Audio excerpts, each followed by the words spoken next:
Okay, so welcome to the Science Club, Center for Promotion of Science. We've been wondering what the world would look like without mathematics.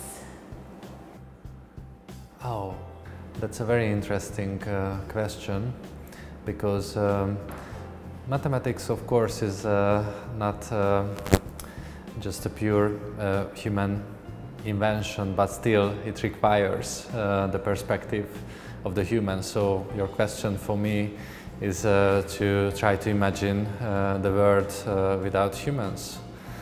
I can imagine a world like that, but a world without sense would be quite an empty world, and as we are humans, putting the sense also into the world. That would be a strange situation. So how you got interested into mathematics?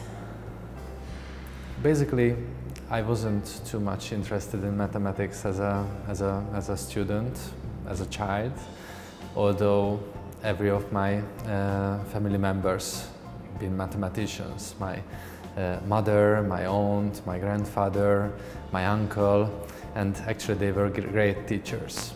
But on the other hand, in the school, I didn't meet two good teachers, and in my case, it's very important that whom I learn from. So if I feel the passion, if I feel the engagement, the motivation, then I think I can learn anything, everything. But in this case, there was always somebody at hand in every holidays who helped me to survive the mathematics in the school. And I became a humanist. I was interested in philosophy, and I made my PhD in philosophical and art history related topics. But I was always interested in interdisciplinarity, multidisciplinarity, transdisciplinarity, cross-disciplinarity, and especially when art can get inspired by science, and when science gets inspired by art. And I try to find a community where this collaboration between artists and scientists really produce a new kind of value. And I was fortunate enough to meet with a group of mathematicians and artists, and I thought that, okay, if this inspiring way, if this exciting way, if this creative way exists, if this path exists towards mathematics, why I haven't walked this path any time in the school. So I decided to bring it back to the schools and bring these people, these passionate people, people who are passionate about mathematics, bring back to the school to provide the opportunity for the children to open up these colorful paths towards mathematics and the arts. So this was also my learning process to get interested in mathematical and art connections. And how do you combine philosophy, arts and mathematics in your work? So if you could give us some examples of how do you combine it? In fact, I do a lot of workshops, and at the moment I'm mostly interested in geometry and shapes, forms, patterns, and visual patterns. And actually in these workshops we try to discover these kind of connections when mathematics can become a tool in your hand to create interesting, exciting, beautiful or complex things, to make things. And in this way we do mathematics with the children. So it's an active learning, and we do it together. It's collaborative learning, and it's very much based on problem solving. So this is the main basis of my activities, what I'm doing at the moment.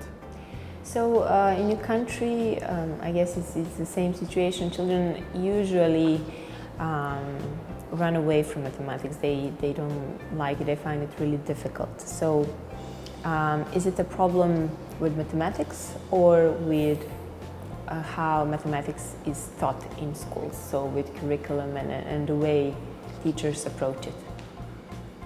Mathematics is about problems, but mathematics is definitely not a problem. It's more, as you told, and as it's contained in your question, it's more the way how mathematics is perceived and how mathematics is presented that can be problematic in this regard. But as we find that there are all problems are exciting and all problems can be presented on an exciting way and also on a boring way. I think the main question that if, for example, a child can recognize, can discover a personal connection to that certain problem. And I think education many times can commit that mistake, that they so much want to separate the knowledge from the children's own world. And through the way when we learn to make distinction, we learn to make differentiation. These are very important human qualities, but we forgot to base this learning on the children's own energy, their stories, their colorful fantasies, their imagination, the power what is in their associative network, because children connect everything with everything, and school try to channel these connections and try to channel these creativities of the children to make maybe one certain kind of creativity, and try to put aside those creativities which may be disturbing, which are maybe not needed, which can lead to trouble, which have too much risk. But if you are a good teacher, you might want to hear your students' voice, you might want to help your students to discover their own talent, what makes them to a human, and you want to rely on the community and want to help the children that they find out that everyone is needed and everyone has a special quality and everyone is needed to solve a complex problem. So this is, I think, the main challenge for the teachers, and I can also imagine that it's a really hard work to do it day by day. But I think this is the most important. Okay, thank you very much. Thank you so much.